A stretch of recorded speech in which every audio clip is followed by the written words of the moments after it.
근데 어떤 면이 문재인 대통령하고 조국 교수는 그렇게 딱 맞아서 서로 간에 신뢰를 하고 인생의 항로까지 바꿀 정도로 이런 결단을 내렸을까요? 제가 뭐 문재인 대통령께서 갖고 있는 생각을 뭐 깊이 알지도 못하고 뭐 많은 대화를 나눠보지도 못했지만 저는 그걸 느꼈어요. 그분이 굉장히 신뢰하고 믿는 분들의 공통적인 특징이 있다고 저는 느꼈거든요. 그러니까 첫 번째는 아주 맑은 사람을 좋아하시더라고요. 맑은 사람. 예. 그러니까 뒷구멍으로 딴 생각하지 않고, 그러니까 솔직하고 맑은 사람을 좋아하시고, 그 다음에 두 번째는 욕심이 없는 사람을 또 굉장히 좋아하시는 것 같아요. 예. 그러니까 어떤 사람이, 그러니까 문재인이라는 이름이 사실은 노무현의 친구라고 처음 참여정부 때부터 알려져 있었고, 그때도 이제 계속 핵심적인 역할을 하셨잖아요, 이분이. 네. 그런데 그때 공사 구분을 아주 철저히 했고, 자기 관리를 정말 거의 완벽하게 하신 분이잖아요. 뭐 동창회도 안 나가고 사람들도 안 만나고 아예 동창들 만나서 혹시라도 무슨 얘기를 하면 이렇게 돌아앉아 버렸다는 거잖아. 네. 그러니까 그런 정도로 자기 관리를 철저히 해오던 분이다 보니까 나한테 접근하는 사람들이 어떤 의도를 가지고 그러니까 권력을 얻고자 내지는 자리를 얻고자 접근하는 사람이 있는가 없는가에 대한 어떤 이게 굉장히 발달하신 것 같아요. 그러니까 조국 교수라는 분도 이렇게 보면은 겉으로 보면 사람들은 기존에 우리가 봐왔던 그 학벌 좋고 스펙 좋은 사람들 내지는 뭐 어떤 위치에 있는 사람들이 갖고 있는 욕심을 틀림없이 갖고 있을 거라고 전제할 수 있는 측면이 있는데 이 양반이 의외로 그런 게 진짜로 없어요. 그러니까 자기는 정말 학자로서의 길을 도리를 지켜야 된다는 생각이 굉장히 강한 사람이고 항상 또 그 본인의 무슨 이름이 왜 외자고 그렇게 이상하냐고 제가 맨날 놀렸는데 저는 왜 그러냐고 물어보면은 이제 자기가 그 남명 조식 선생의 집안에서 뭐가 어떻고 해서 옛날에 그 정말 기계 있는 선비 집안으로서의 그 자부심이 있어요.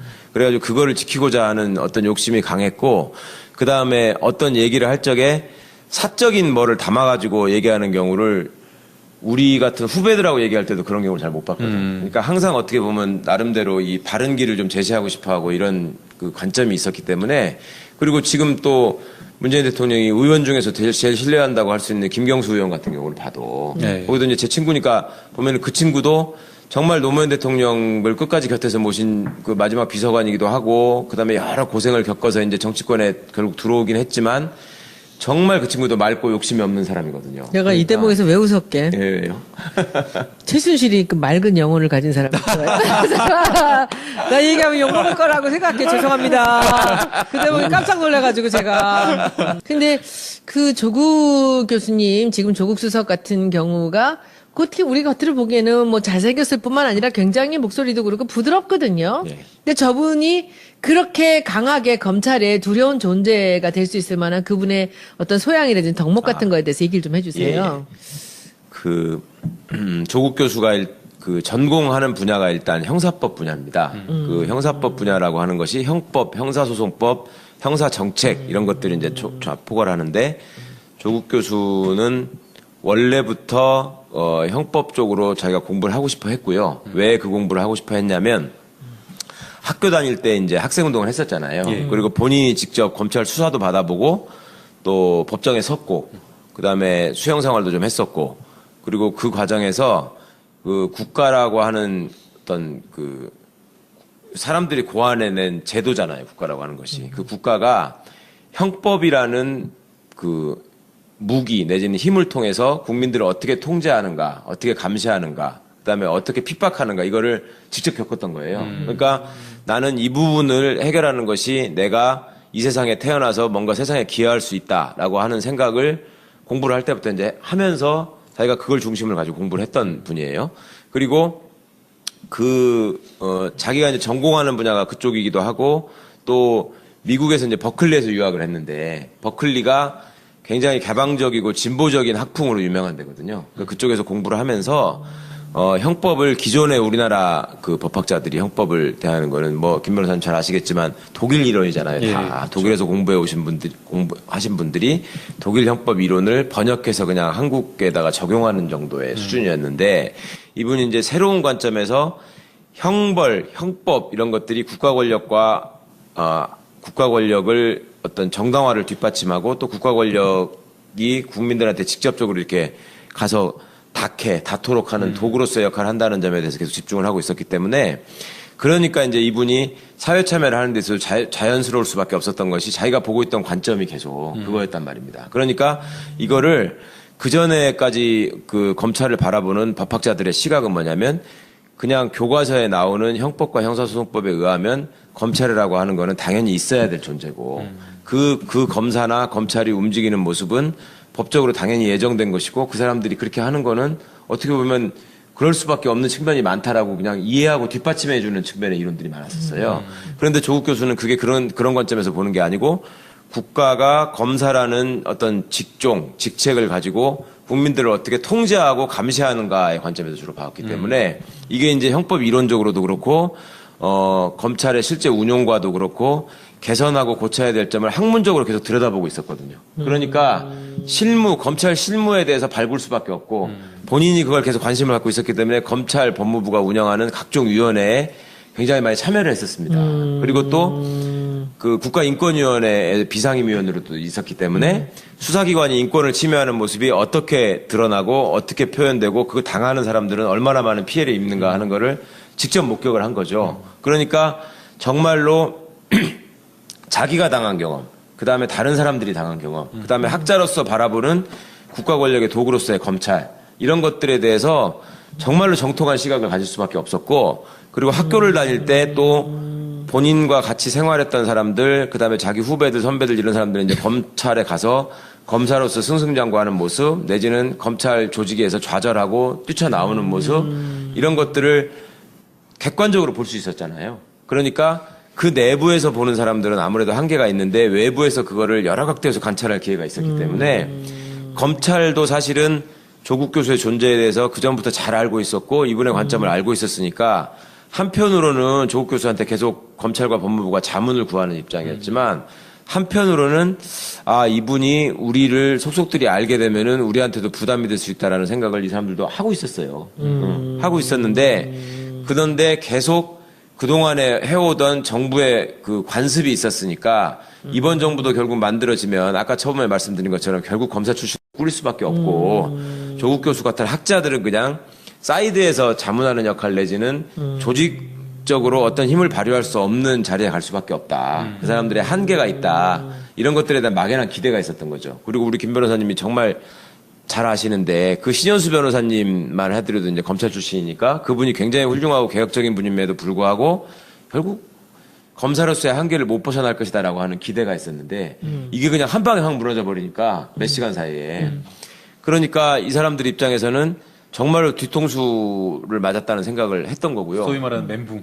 멘붕에서 진짜 멍했던 거예요. 근데 그 상황은 어떻게 된 걸까요? 그 문재인 대통령께서 처음부터 조국 교수를 생각하고 계셨던 걸까요? 아니면은 그 신현수 변호사님에서 이쪽으로 바뀐 걸까요? 제가 생각할 때는 대통령께서는 처음부터 쭉 생각을 하고 있었던 것 같습니다. 왜냐하면 제가 2011년도에 그 대통령이 직접 쓰신 그 검찰을 생각한다라는 책, 그 붓고서트 하는 거 사회 봤다 그랬잖아요, 제가. 부산에서 할 때 제가 사회를 보고 서울에서 할 때 조국 교수가 사회를 봤는데 부산에서 할 때 청중들이 질문을 했어요. 만약에 나중에 그때만 해도 뭐 이분이 본격적으로 대통령이 될 거라는 생각을 사람들이 안 했지만 만약에 새 정부가 수립되고 대통령이 되신다면 조국 교수 같은 사람을 뭘 시키고 싶으냐 이걸 질문을 했다고 그때 그러니까 그 당시에 그 문재인 변호사께서 그 딱 답하는 게 조국 교수 같은 분은 법무부 장관을 하면은 정말 잘하지 않을까요? 이렇게 답변을 하시더라고요. 네, 근데 그때 제가 그때는 그 얘기도 저는 사실은 신선하게 받아들였었어. 이거를 교수하던 사람을 법무부 장관을 할 수 있다고 생각하시는 분이구나, 이분은. 그런데 그때 저도 제 상상력의 범위 안에 조국 교수가 민정수석을 할 수 있다는 생각은 저도 못 했거든요. 그러니까 그게 한계지, 상상력의 한계인데, 그거를 한 번에 딱 깨버리시는 걸 보고, 이분은 이걸 갑자기 즉석에서 생각한 게 아니라, 그전부터 문재인 대통령이 후보 때부터 검찰개혁이 중요하다고 계속 말씀을 하셨었잖아요, 국민들한테. 그러면 그거를 가장 잘 해낼 적임자가 누군가를 쭉 생각하셨을 것 같고, 그거를 또 조국 교수한테 당신이 생각하시는 진심을 말씀하면서 설득했을 것 같아요. 왜냐하면 조국 교수가 민정수석 제안을 받고 받아들이기까지 시간이 얼마 안 걸렸다는 걸 제가 알고 있거든요. 그러니까 그날 아침까지만 해도 나는 이제 그동안의 그 선거 과정에서 어떤 때가 묻었다면은 좀 학교에 가서 다시 공부하면서 털어버리고 싶다. 그리고 안식년이에요, 또. 그러니까 그런 것들을 통해서 본인한테 가해졌던 온갖 공격이나 의혹들이나 이런 것들을 좀 이렇게 털어버리고 싶었거든요. 예. 그러니까 조국 교수가 굉장히 도회적으로 보이고 이렇게 좀 멋있어 보이지만 은근히 가지고 있는 그 학자로서의 소심함이 있어요. 그러니까 사람들한테 잘 공격받고 싶어 하지 않고 자기를 자꾸 오해하고 왜곡하는 거에 대해서 되게 싫어하고 그런 게 있잖아요. 왜 왕자병이야. 우린 그런 걸 쉽게 그렇게 불러요. 공격 중에 제일 많이 언론들이 공격했던 게 폴리페서다. 그렇죠. 그러면서 하는 말이 연구는 안 하고 왜 계속 이렇게 SNS만 하냐 그런 게 많았거든요. 그렇죠. 근데 이제 사실은 제가 조국 교수님하고 같은 층에 연구실이 있어요. 그래가 연구실 제가 이제 박사과정에 있거든요. 예. 이제 연구실이 5층에 17동 5층에 같은 연구실에 있는데 저 같은 경우는 이제 일을 하고 이제 밤에만 공부하다 보니까 밤 늦게 이제 가는데 밤 늦게 가면 한 10시, 11시 항상 조국 교수님 불이 켜져 있거나 화장실에서 마주쳐요. 늦게까지 공부를 하시고 그다음에 또 이제 뭐 대학원에 계신 분 알겠지만 논문 인용이 딱 나와요, 숫자가. 그렇죠, 지수. 그래가지고 지수가 나오는데 검색하면 조국 교수님이 독보적인 일이에요. 예, 그러니까 사실은 언론에서 뭐 지금 보수 언론에서 공격하는 뭐 폴리페서다 아니면은 뭐 정치에 참여하고 현실의 사회에 참여하느라 연구를 게을리한다라는 건 정말 사실이 아니고요. 그다음에 수업도 학생들이 제일 듣기 싫어하는 과목이에요. 왜 그러냐면 너무 빡세게 해가지고 시험도 그러니까 다 실무가들에 보니까 좀 출석 좀 널널하게 해주고 시험도 좀 적게 보면 좋은데 정말 학부생처럼 저희들을 굴리다 보니까 대학원생들이 제일 듣기 싫어하는 과목. 그래서 언론에서 이야기하는 이런 공격들이 다 사실은 학자로서도 사실과는 완전히 다른 이야기. 저는 그 당에 들어와서 제가 이렇게 느낀 게 전 오래전부터 문재인 대통령을 알고 있었지만은 그 가까이 뭐 이렇게 말씀을 나누거나 그럴 때는 별로 없었죠. 예. 뭐 서로 거북한 사이죠. 근데 친구 남편으로 보실 때는. 네. 그리고 마누라 친구로도 아주 거북하죠. 거북한 이유가 저분이 말을 안 하세요. 말씀을. 아, 맞아요. 예. 무뚝뚝하셔서. 예. 아, 무뚝뚝이 아니라 꼭 필요한 얘기도 잘 안 하시는 분이에요. 같이 앉아서 얘기하기가 힘든 분이에요. 힘들어요. 말을 안 해요. 리액션이 없어요, 리액션이. 없어요. 네, 맞아요. 네. 대답도 잘 안 하시고. 예. 그냥 이렇게 쳐다보고만 있잖아요. 네, 그래서 저는 우리는 불편하고 또 부산에 있으니까 자주 볼 일도 없었고 그냥 이런 남자하고 그냥 결혼해서 사는구나만 알았는데 더 이해없는 것은 제가 4월 달에 홍보위원장 가겠다고 네. 오케이를 했거든요, 네. 중순에. 네. 그리고 제가 7월 7일에 갔는데 저는 너무나 당연히 와이프한테 제가 온다는 얘기를 했을 줄 알았어요. 안 했어. 그것도 이야기 안 했어요. 뉴스 보고 알았어요, 와이프가. 야, 네가 온다니까 정말 고맙다. 그러니까 사람들 얘기로는 제가 이 문재인의 마누라랑 친구라서 마누라가 저를 데려왔다. 아니에요. 실제로 다른 사람을 통해서 저한테 컨택을 했고, 제가 2017년에 나오신다면 제가 가서 돕겠습니다라고 얘기를 했기 때문에, 설마 그 얘기를 기억하고 있을까 했는데, 그걸 2015년에 연락이 온 거예요. 근데 저는 그 얘기를 7월 때까지 얘기 안 한 걸 보고, 야, 이 사람은 과묵 정도가 아니고요. 입이 저렇게 무거울 수가 없는 사람이에요. 내가 이 세상에 태어나서 뭔가 세상에 기여할 수 있다라고 하는 생각을 공부를 할 때부터 이제 하면서 자기가 그걸 중심을 가지고 공부를 했던 분이에요. 그리고 자기가 이제 전공하는 분야가 그쪽이기도 하고 또 미국에서 이제 버클리에서 유학을 했는데 버클리가 굉장히 개방적이고 진보적인 학풍으로 유명한 데거든요. 그쪽에서 공부를 하면서 형법을 기존의 우리나라 그 법학자들이 형법을 대하는 거는 김 변호사님 잘 아시겠지만 독일 이론이잖아요. 다 예, 독일에서 공부해 오신 공부하신 분들이 독일 형법 이론을 번역해서 그냥 한국에다가 적용하는 정도의 수준이었는데 이분이 이제 새로운 관점에서 형법 이런 것들이 국가 권력을 어떤 정당화를 뒷받침하고 또 국가 권력이 국민들한테 직접적으로 이렇게 가서 다토록 하는 도구로서의 역할을 한다는 점에 대해서 계속 집중을 하고 있었기 때문에 그러니까 이제 이분이 사회 참여를 하는 데 있어서 자연은 어떤 욕심이 강했고 그 다음에 어떤 얘기를 할 적에 사적인 뭐를 담아가지고 얘기하는 경우를 우리 같은 후배들하고 얘기할 때도 그런 경우를 잘 못 봤거든. 그러니까 항상 어떻게 보면 나름대로 이 바른 길을 좀 제시하고 싶어 하고 이런 그 관점이 있었기 때문에 그리고 지금 또 문재인 대통령이 의원 중에서 제일 신뢰한다고 할 수 있는 김경수 의원 같은 경우를 봐도 네. 거기도 이제 제 친구니까 보면 그 친구도 정말 노무현 대통령을 끝까지 곁에서 모신 그 마지막 비서관이기도 하고 그다음에 여러 고생을 겪어서 이제 정치권에 결국 들어오긴 했지만 정말 그 친구도 맑고 욕심이 없는 사람이거든요. 내가 이 대목에서 왜 웃었게? 예, 왜요? 최순실이 그 맑은 영혼을 가진 사람이었어요. 나 얘기하면 욕먹을 거라고 생각해. 죄송합니다. 그 대목에 깜짝 놀라가지고 제가. 근데 그 조국 교수님, 지금 조국 수석 같은 경우가 어떻게 우리 겉으로 보기에는 뭐 잘생겼을 뿐만 아니라 굉장히 목소리도 그렇고 부드럽거든요. 예. 근데 저분이 그렇게 강하게 검찰에 두려운 존재가 될 수 있을 만한 그분의 어떤 소양이라든지 덕목 같은 거에 대해서 얘기를 좀 해주세요.